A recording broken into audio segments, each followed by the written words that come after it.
Our consultant is not going to join us, so we'll have more time for Q&A. Now, please, Nataliya.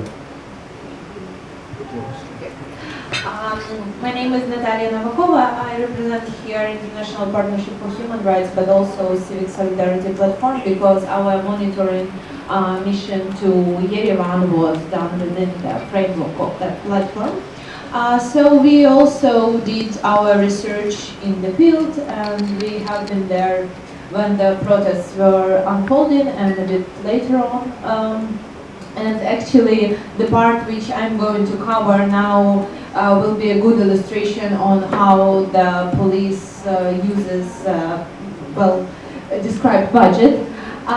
During the whole protest, the detentions and apprehensions were like daily activity, and the protests in Yerevan lasted for 2 weeks, and the detentions started from the very first day when the protesters gathered not only close to the sized police station, but also in the downtown, in the Atatürk Square, which is very far from area deemed to be close to armed people. However, we interviewed 42 people who had the interactions with police and were detained during the protests, and almost everybody from those who testify say that they were peacefully protesting, for instance, in 17th of July in downtown in Atatürk Square, and police approached them and, not specifying the reasons of detention, just took them away to a police car and then to police station. Sometimes police said that they needed to identify personality of the person detained. However, the observers, journalists, many times said that they never saw police actually trying to ask for ID on the place of detention or something, just carrying a person to the police station. It's quite hard to establish exact number of people apprehended, because according to the statements which police gave to the press, it was something like 365 people. Then answering on the requests for information from human rights groups, police gave information on 720, and we think that 700 is more closer to reality, because as we all know, police was using not only major police stations in Yerevan, but the majority of detained protesters went to the gym of military academy, which is interesting fact on its own. And also the protesters were taken to the close towns to Yerevan, which also indicates that the facilities inside of the city were probably quite full. But then going through the procedural violations during the detention process, we should say that first of all, people were not really notified on the reason of their detentions, and the detention itself was conducted often with the violations of procedures. So not only policemen, but these people in the plain clothes who were acting in coordination with policemen were detaining people. And then it's quite interesting, because after several weeks after protests, we met with the leadership of police of Republic of Armenia, and they said that they never heard about any people in plain clothes who were detaining somebody. However, we have more than 7 testimonies directly saying about people who took detained and then brought protesters to the police station, which I think is undeniable fact, that these people were helping police, or were they policemen, we unfortunately don't know.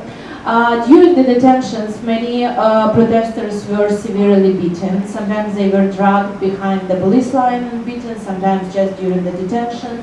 And then they were taken to this gym or to police stations, and in the majority of cases, the detention lasts for around 25 hours. Or at least like 7-10 hours. And during this time, the majority of testifying people said that They were, some of them were offered to have water, but almost none received any offers on food or other sort of assistance. People had to beg for their right to call and notify either relatives or their legal representatives about their detention. We have testimonies of several people with severe injuries, like one of the victims had his jaw broken in the process of detention because he was beaten as severely, and he was not provided with medical assistance for more than 10 hours. He was just sitting in the police station. Then we also have the testimonies on interesting facts, like to receive medical assistance, people were asked to sign the police protocol on detention, not even reading it, or just signing the empty papers. And unfortunately, the victim himself said that, well, you know, I don't think that it was a pressure. They just asked me that if I want to go to the emergency car of the medical service, I should sign, and I agreed freely. But, well, you know, that's such a freedom of agreement cannot really be considered to be appropriate situation. And also, speaking about other violations, we had the cases documented when people were beaten and people were harassed inside of the police stations as well. And importantly, many of them didn't really have the access to legal remedies. The heroes of the most dramatic situation, which was documented in our report here, was Haikui and Livon.